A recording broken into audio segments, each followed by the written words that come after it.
Hey there! This video is about how to quickly clean and rinse and sanitize your beer lines and taps.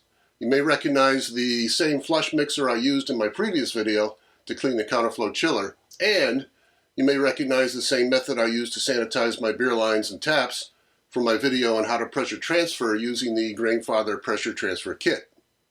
For me, I make it a habit to sanitize all 4 of the beer lines, taps, and ball locks every time I pressure transfer a new batch of beer from my Grandfather conical fermenter to a keg inside the kegerator. However, it's also a good idea to periodically clean the beer lines and taps using PBW or your favorite keg cleaner. So, here's how I do it. To clean my beer lines, taps, and ball locks, I use a boat engine flush mixer with a liquid flow valve, which is usually used to flush out an inboard or outboard engine. Now, if you have a boat, don't use the flush mixer to clean your boat engine and your beer lines. If you notice an oily taste in your beer, you're probably screwed up and you're a moron. So you can pick up one of these on Amazon for around 10 bucks.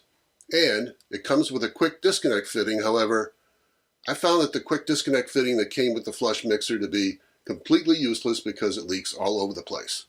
Therefore, I bought a better design 3/4 inch garden hose quick disconnect fitting, which worked out fine for my setup. You can pick up a value pack of these fittings on Amazon for about, 8 bucks. Now, the flush mixer will connect directly to the garden hose spray gun if it has a threaded tip. However, I already have a male quick disconnect fitting installed on the input of the flush mixer, so when I want to clean my beer lines and taps, I just install the female side of the quick disconnect fitting onto the garden hose spray gun. For me, the quick disconnect provides an easy way to transfer the flush mixer back and forth between my counterflow chiller cleaning station and my beer room when I want to clean my beer lines and taps.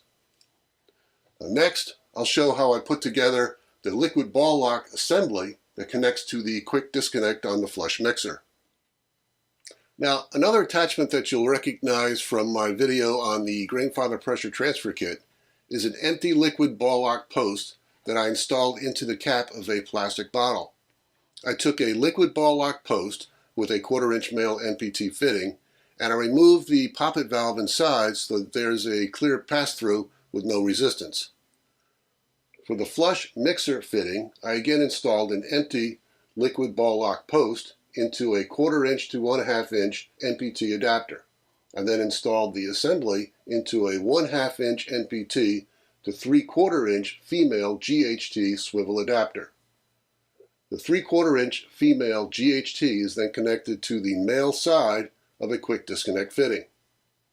After I assemble all the pieces together with the quick disconnect, all I have to do is take the male quick disconnect and attach it to the female quick disconnect that's installed on the flush mixer whenever I want to clean my beer lines and taps.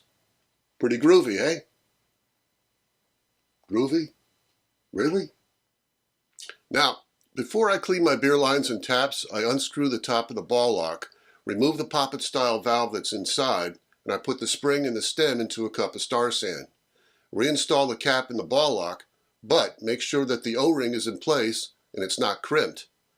As a side note, periodically removing the springs and stems is a good idea because sometimes debris can get lodged in the spring and get trapped inside the ball lock, which could affect the flow and contaminate the beer coming out of your keg. Ooh. Next, I install the quick disconnect with the ball lock post onto the flush mixer, and then I attach the flush mixer to a garden hose spray gun. I recommend setting the pressure on the garden hose spray gun by loosening the flow control knob on the back of the spray gun. Do this beforehand to achieve the desired water pressure.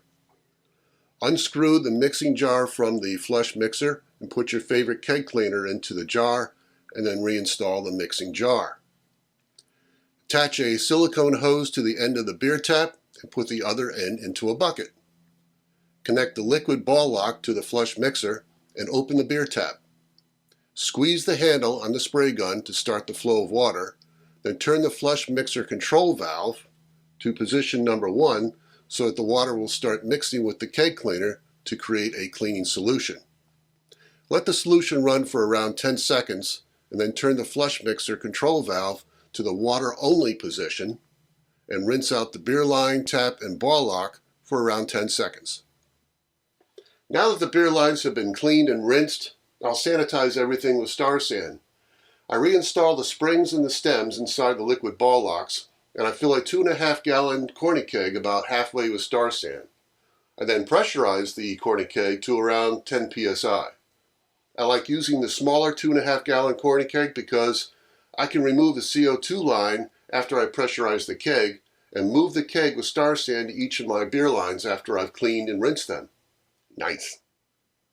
Now, I'll usually run 2 to 3 cups of Star San through the system to thoroughly sanitize the ball locks, the taps, and the beer lines.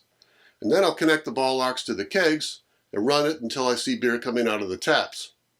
Well, that's it. That's how I use the flush mixer to clean my beer lines and taps. If you want to see how I also use the flush mixer to clean my counterflow chiller, check out my video on the Breakaway Brewery channel. As always, if you have any questions or comments, let me know.